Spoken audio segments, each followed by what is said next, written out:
In this video, we will see how to create a studio and how to make good lighting around. So let's go for that.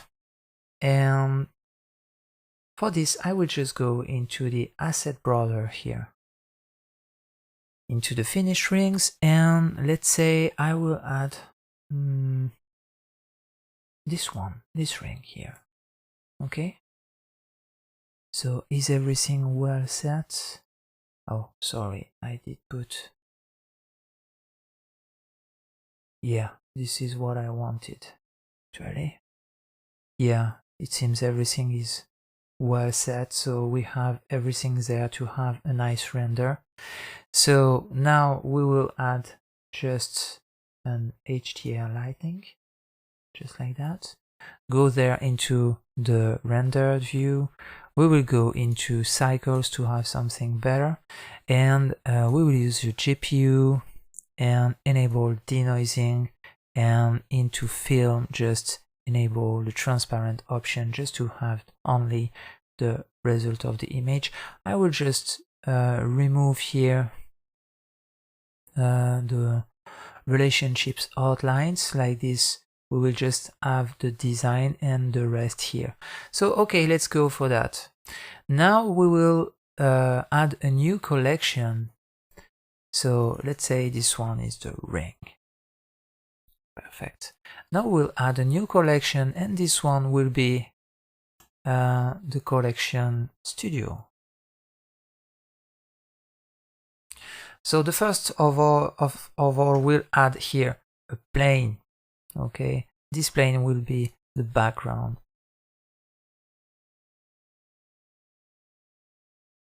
Good. Now we'll scale it up in object view or edit in object mode or edit mode. It's not really that important for this case. And yeah, let's tell this kind of size. For me, I have 10 and 10, so maybe a 100. If I go into the item here, yeah, the scale, we will take a 50 here, like this. We are sure to have the same, and the dimensions are 100 millimeters, so 10 centimeters, so it's perfect for what we need. Into the side view here, in orthographic view, we can set up with GZ the plane to be just under the ring, just like that. Okay, so be sure that it just touched the ring. Now what we would like to is to add some lights, and I would like to show you how to add lights into your studio, because it's something that can really enhance your render. So let's see, here we have we are in rendered view now, and what we would like is to play with the lightings. Like for example here, the first thing before to add lights, I would like to show you how to manage here the HDRI lightings a little more deeper. So let's go there into the world settings here, and you can see that you have a node group. So this is the node group of the render here of the image around, and you can modify different little options here that I did prepare for you.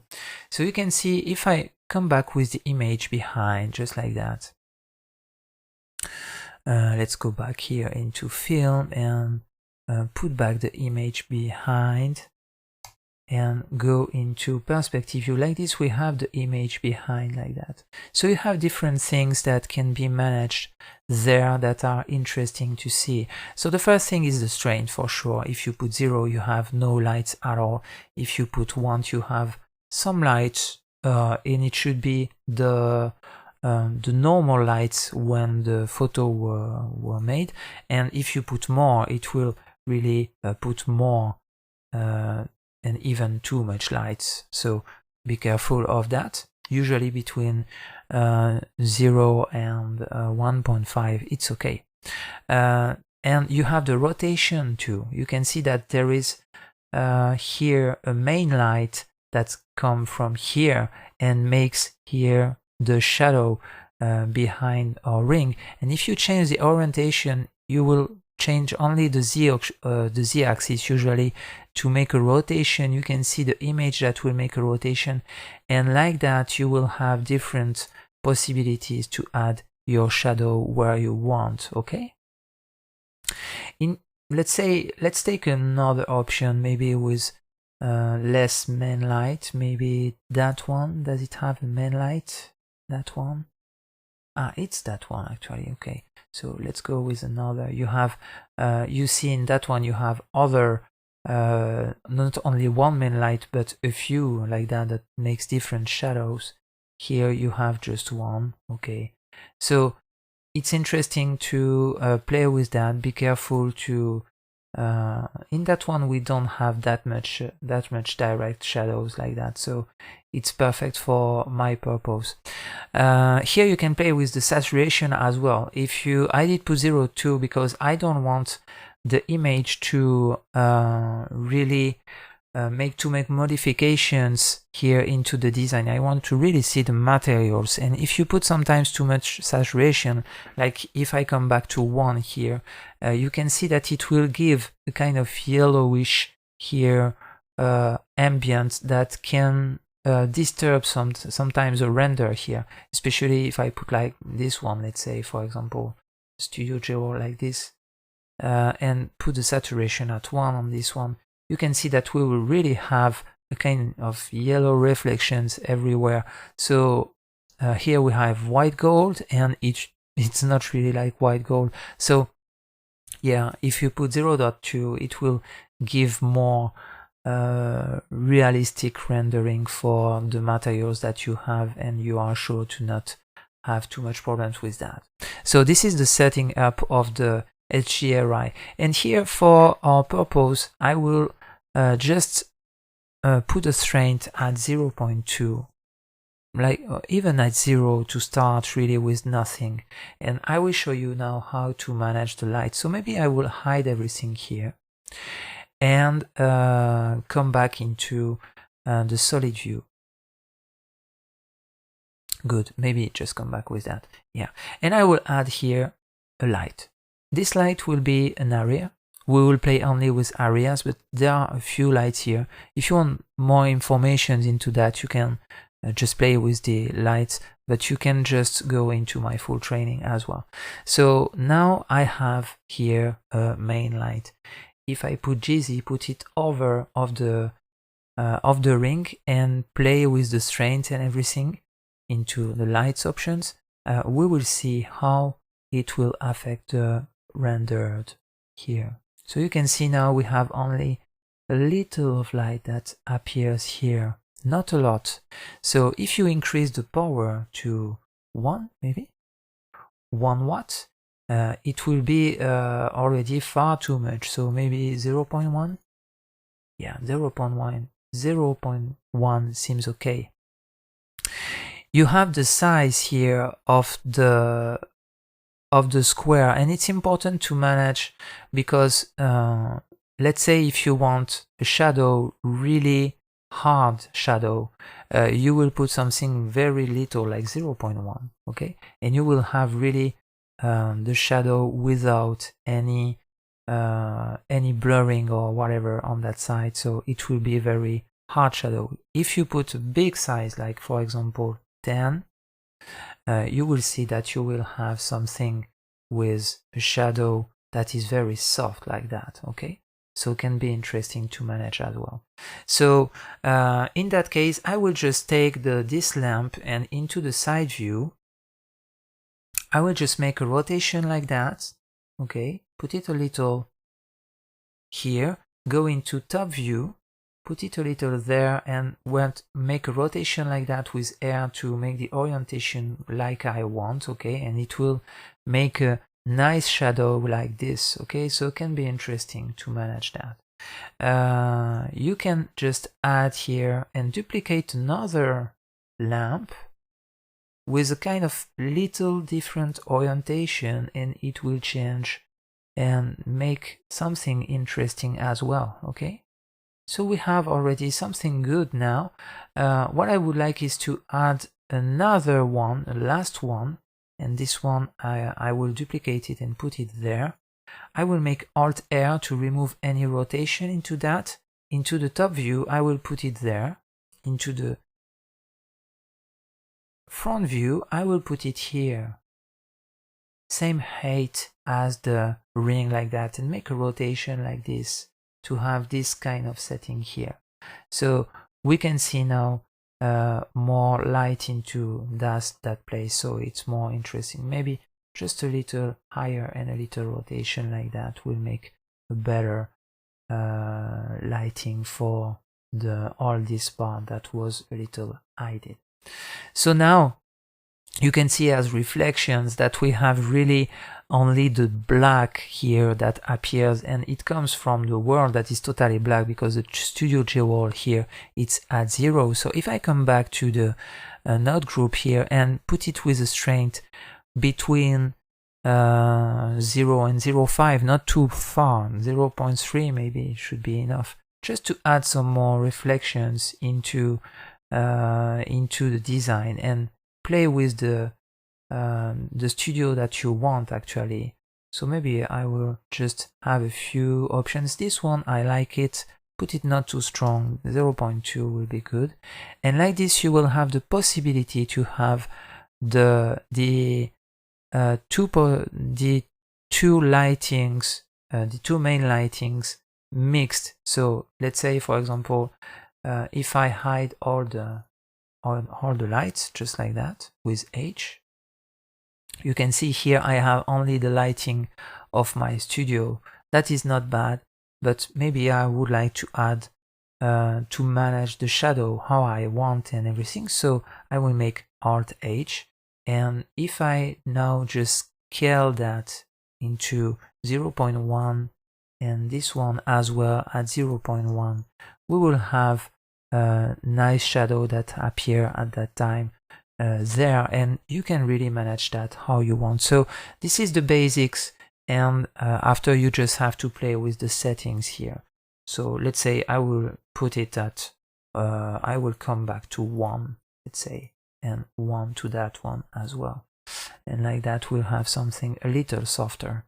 If you want more shadow, you decrease this power here, you put only 20 maybe, okay, no 20, not 200. Yeah, and you see, and the shadow is now appears more into the surface. So that's it for the beginning of the studio, but it's not finished yet. We will have to add here a camera. So the camera is here. We'll add Shift A camera. With this camera, we'll make Alt R to put it without any rotation, Alt G to be sure that it's in the center of the scene. And now in wireframe mode, I will just make something like that. I will make a rotation. I will put it there first, okay? Scale it up. It will not change the view of the camera, the scale, it's just visualization of the camera. And make a rotation and just put it that we can see this angle will take all the ring like that, okay? So maybe a little more rotation there. Like this we can really see what's happening into the framing. Okay, so if I go into camera now, camera view with 0, I should have this kind of framing. Okay, perfect.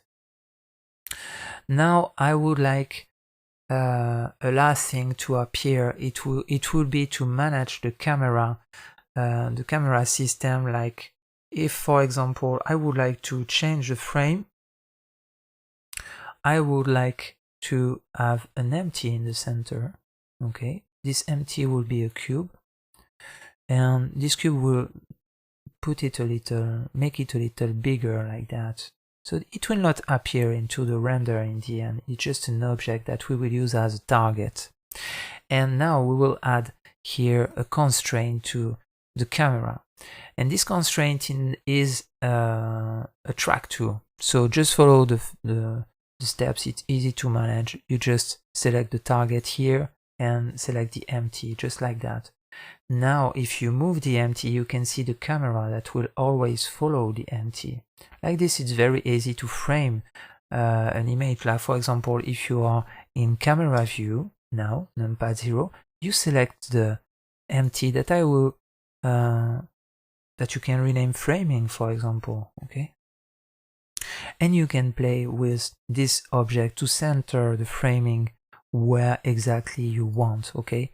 And like that, if you take the camera and move it into the z-axis, for example, and into the y-axis as well, it will just stay framed just like this, okay? So very important to manage. I will show you how to manage more the camera into the next videos after, maybe, yeah, not the next one, but the one after. So I just put make a little GZ on that, just to have a nice orientation, and be careful to not have this. So you can scale this, or you can even add, for example, you take this and make a E into the z-axis and use this to make a Control B and have something like that, okay? Like this, it will not show the end. Make a shade smooth here, and it will not show the end of the square here, so really more beautiful now. So if I come back into rendered view, and without anything, we have this kind of render now. So very, very interesting. And we will do a last step now to enhance our possibilities. So what we will do, I would like to add a last object into this system. And this last object will be an empty as well. It will be a sphere, that one, bigger than the cube. So you can go there into the options and manage the size of it, bigger than the first one, okay? And we will select all that we have into the studio and parent it to this empty. So this empty name will be studio.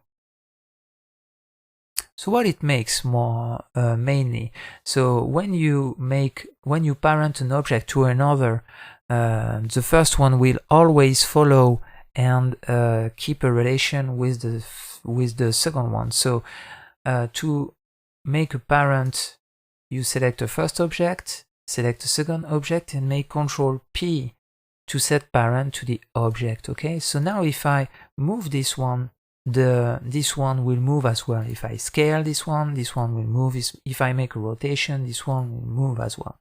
But me, I would like to parent all the objects. So I make Control Z a few times, and I select here the camera, the empty, all the lights that are available there, and the empty name studio here in the end that has to be in yellow. And I will make a Control P, set parent to object. Now if I move this object here, all the objects will follow. So why it's so important to do that? Actually, if you want to make a rotation and different orientation, you just select the empty studio and make RZ, and like that you can turn around, look at that, and take another view of what you want to render, okay? So now if I come back into rendered view, you can see that we have something far more interesting compared to what we had before. So that's why it can be very powerful. So let's say I would like to make a render of this now. To do that, I use the shortcut F12, okay? And I will set a few things here before to not have something that will take too much time. So here you have the render options, and here it's the samples. When you do it in cycles, you will use the sample method. So it means that it will remove the noise of the image progressively at each sample, and it takes a lot of time if you want to make a 4096 samples like that. So I will just put 128 just to have a look how it will be in the end. You keep the denoise option here, and when your studio is done and that everything is set it up, you just have maybe to go into the materials for the backgrounds. Let's put a black reflective on that, okay, or a black matte. Black reflective, I'm happy with it. And maybe let's play a little with the metals to add some gold color here and there into your design as well. Okay, okay for that, okay for that. What else? Here I can see some others. No, not really.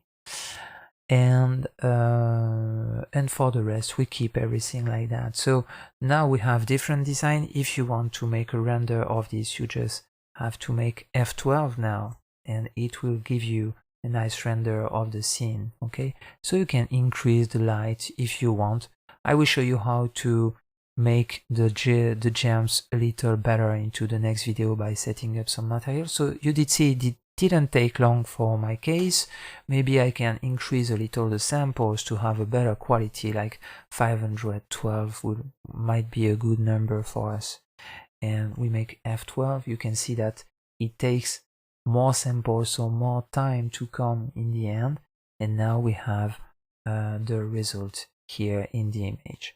So when you want to save this image, you go into image, save as, and you will save it as a PNG by default, but you can save it into JPEG or whatever image format you want. I recommend you to use PNG, as you will not lose any details and any quality of the image. It's a lossless process here. So that's it for setting up a studio, and we will see into the next video how to set up the materials to how we can change the materials that are available here into the geo library to maybe modify the colors or maybe modify the intensity on things.